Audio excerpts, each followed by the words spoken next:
দেশের এমন অস্থিতিশীল পরিস্থিতিতে ডক্টর ইউনূসের বিকল্প ছিল না। তাকে অন্তর্বর্তীকালীন সরকার প্রদান করা এই সময়ের জন্য দুর্দান্ত একটি সিদ্ধান্ত বলে মনে করছেন দেশের রাজনীতিবিদ, বিশিষ্টজন, সাধারণ নাগরিক। বিকেল গড়িয়ে সন্ধ্যা হতে না হতে বঙ্গভবনে নতুন বাংলাদেশ গড়তে শপথ নিতে আসা ডক্টর ইউনূসকে একনজর দেখতে সাধারণ মানুষের মাঝে ছিল বাঁধ ভাঙা উচ্ছ্বাস। গত 5ই আগস্ট আমরা দেশকে স্বাধীন করেছি এবং আমরা সবসময় চাই একটি গণতান্ত্রিক সরকার এবং আমরা শান্তি একটা দেশ চাই। আমাদের প্রত্যাশা ওনার কাছে এইটুকুই, যতদিন ইলেকশন হয় নাই ততদিন যেন আমাদের উনি নিরাপত্তা দেয়। আজকের এই বিজয় হচ্ছে জালিমের বিরুদ্ধে মাজলুমের বিজয়। আজকের এই বিজয় হচ্ছে ছাত্র জনতার বিজয়। আমাদের যত জনগোষ্ঠী আছে সবাই যেন শান্তিতে দেশে বজায় রাখতে পারে সেটা আমি চাই। আমাদের দেশ দ্বিতীয়বারের মতো স্বাধীন হয়েছে, তো আমরা এই দেশটিতে আসলে নতুন কিছু চাই। এখন আমরা চাই বৈষম্য বিরোধী একটা নতুন বাংলাদেশ হোক, যেখানে গণতান্ত্রিকতা প্রতিষ্ঠা হোক। এ সময় বিএনপির সিনিয়র নেতারা জানান, নতুন বাংলাদেশের সংস্কারক ডক্টর ইউনূসের বিকল্প নেই।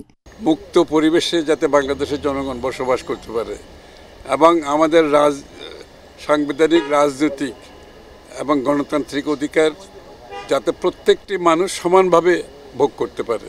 এবং এই দেশের মানুষের ভোটের অধিকার, এই দেশের মানুষের যে একটা চাহিদা আছে, মানসিক চাহিদা, সুন্দর একটা দেশ গড়ার, সেটাই আমরা আশা করি। আমাদের প্রত্যাশা একটাই, গণতান্ত্রিক রাষ্ট্র, সাম্য, ন্যায় বিচার, আইনের শাসন এবং সর্বোপরি একটি সুষ্ঠু অবাধ নির্বাচন। সম্ভাবনাময় বাংলাদেশ, একটি নতুন বাংলাদেশ, একটি গণতান্ত্রিক বাংলাদেশ, নতুন করে স্বাধীন বাংলাদেশ জনগণ দেখতে চায়। প্রফেসর ডক্টর মোহাম্মদ ইউনূসের নেতৃত্বে সবাই মিলে দেশটা গড়তে চাই। তিনি সম্মানিত ব্যক্তি। আজকে অন্তর্বর্তীকালীন সরকারের যে শপথ গ্রহণ হবে, আমরা চাই বাংলাদেশে একটি সুস্থ রাজনীতির পরিবেশ তৈরি হোক। দুর্বিনীত শাসনের পরে বাংলাদেশে গণতন্ত্র মুক্ত হয়েছে।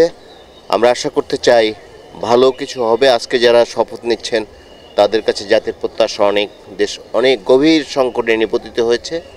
এরা ভালো কিছু করতে পারবে এবং সাধারণ মানুষের জীবনে শান্তি বয়ে আনতে পারবেন বলে আমি মনে করি। এ সময় স্বাধীন বাংলাদেশকে এগিয়ে নিয়ে একসাথে কাজ করার প্রত্যয় ব্যক্ত করেন সবাই। মণ্ডল এনাম, এশিয়ান টেলিভিশন, ঢাকা।